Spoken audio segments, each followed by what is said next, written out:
to 3D movie cinema, the only show 3 dimensions away from Texas Chainsaw Massacre never existing. I'm your host, 3D Jake, and today we're looking at Texas Chainsaw Massacre: The Beginning. Texas Chainsaw Massacre: The Beginning was a movie that was a prequel to the remake, the 2003 remake, produced by Michael Bay's production company, Platinum Dunes, and the last installment of the Michael Bay produced series. This movie, I did a collaboration on again with a good friend of mine, Josh, and I'm going to let you see his review and then come back to me. Take it away, Josh.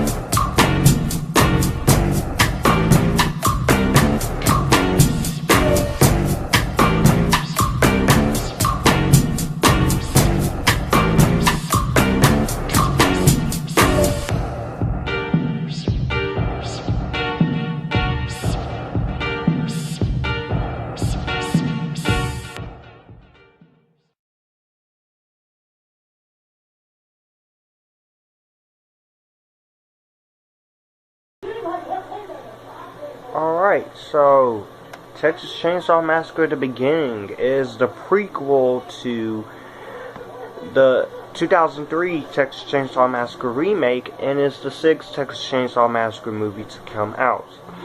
It is directed by Jonathan Liebesman and co-produced by Kim Henkel and Toby Hooper. So, originally this was called The Origin, but New Line Cinema had to, but I guess they changed it. So, let's just say Texas Chainsaw Massacre: The Beginning story is, it takes place 4 years before the original Texas Chainsaw Massacre, and Chrissy and her friends set out on a road trip for a final fling before one is shipped off to Vietnam. Along the way, bikers harass the foursome and causes an accident that throws Chrissy from the vehicle. The lawman who arrives on the scene kills one of the bikers and brings Chrissy's friends to the Hewitt homestead, where young Leatherface is learning the tools of terror. So, that's basically the plot of the film. So, let's just, what I think of Texas Chainsaw Massacre: The Beginning is, this is a good prequel. I don't know why this movie gets a lot of crap. Maybe because it's not as scary as its predecessor, but, I don't care. But, yeah. So, at the beginning, we see a woman dying. She gives birth to Leatherface. And she finds a child while searching for food, takes him back to the residence, names him Thomas, son to raise him as his own. 30 years later, Thomas works in the same factory where his real mom died, and so they try to shut down the plant, and so he refuses to leave. And Tommy returns and kills his boss. So when that happens, the kills are very intense, they're very violent, I really do enjoy it. And just that is pretty cool.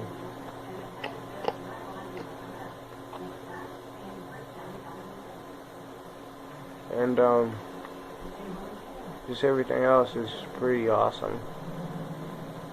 Jordana Brewster is awesome in this film, and all the other actors, they do good. You also got Arlie Ermey and Andrew Branowski. All the acting is great. Steve Jablonsky is pretty cool.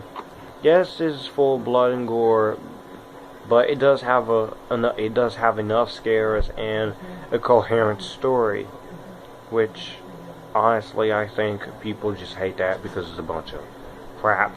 So what I like about scary movies is that you get suspense, jump scares. Yes, sure, jump scares are unnecessary, but if you use jump scares, use them when you need them. Just plain simple. Or don't use jump scares at all, but hey, jump scares, they do annoy me a little bit, but I don't have a problem with them. And sure, yes, the movie is just plain whatever, but I still enjoy the film. Alien vs. Nope. Texas Chainsaw Massacre: The Beginning is, I think, a really good film. I think it's worth sitting through. So, Texas Chainsaw Massacre: The Beginning, I'm gonna give it a highly recommended. So, let me know in the comments below what do you think of this one. Do you like it? Do you hate it? And I'll see you guys for AVP. Thanks, Josh, once again. I cannot wait to collab with you on more projects. Thank you so much, and awesome review. Texas Chainsaw Massacre: The Beginning was directed by Jonathan Lesberman, who directed the Teenage Mutant Ninja Turtles, the first two of the Megan Fox Teenage Mutant Ninja Turtles movie, but this was beforehand. He also directed a movie, this first feature, which was Darkness Falls. He almost got out of filmmaking until Michael Bay talked him into doing this movie.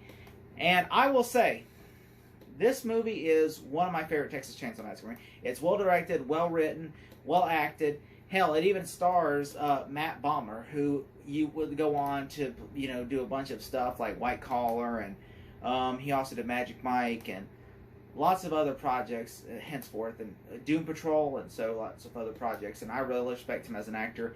I also really like Jordana Brewster, who obviously everyone knows her from the Fast and the Furious movies as Brian's wife, Vin Diesel's sister. And so, this is a project that, this is a movie that I really respect. I saw this in 2006. I actually saw this one before I saw the 2003 one.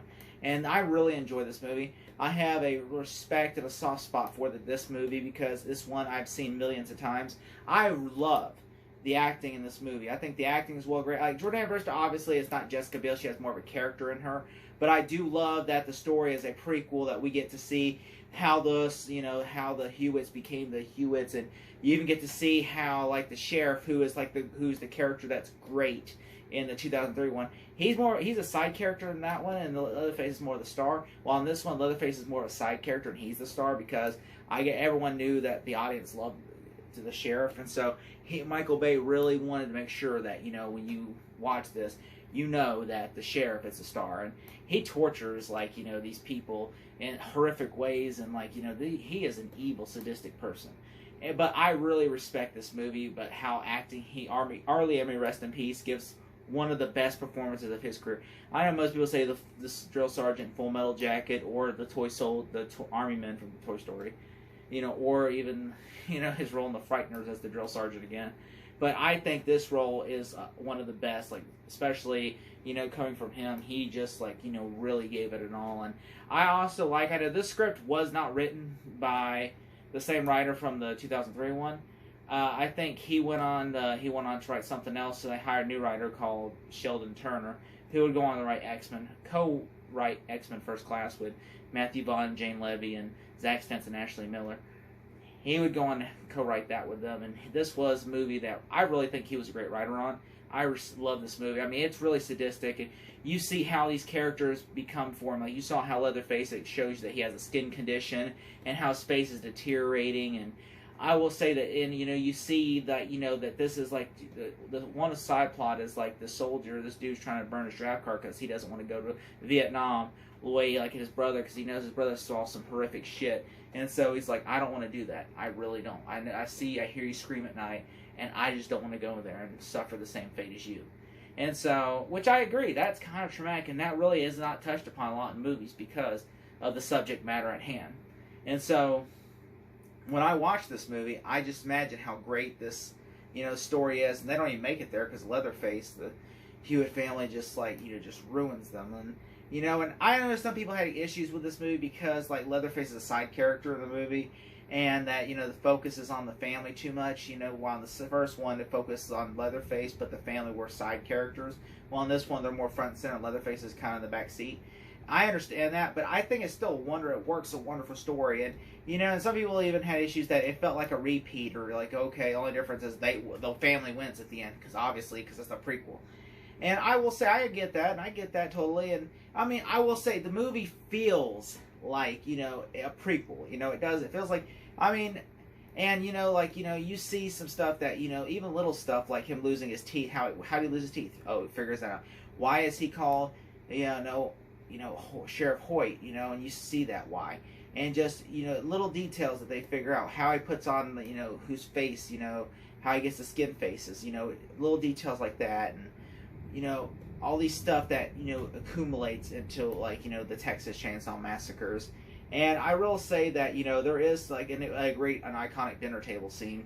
Even the 2003 one didn't have that. And this one does, and it's even more grotesque, I would think, than, you know, maybe not as grotesque as the original 74 scene, but this one is a little grotesque. And there's even a funny line that I like where, you know, where the Jordana Brewster's, like, character is like, I have a question. She tells the family, do you guys fuck your cousins, or just all your cousins, or just the ones you find attractive? I always laughed at that scene. Like, I was rewatching it earlier. I was like, this is actually pretty funny. That made me laugh. And I do like this. These two films are my favorite. If I really want to watch a Texas Chainsaw Massacre movie, I will pop this in, and the 2003 one in. I love this one more than the 2003 one because, you know, it focuses more on the sheriff, who's my favorite character in the movie, even though I know he's a sadistic person. I mean, but he's a great performance. Armley Hammer gives, like, you know, and and also there is, like, you know, this is a famous push-up scene where he's doing push-ups, you know, and Armie Hammer says, if you do 10 push-ups, I'll let you walk right out of here.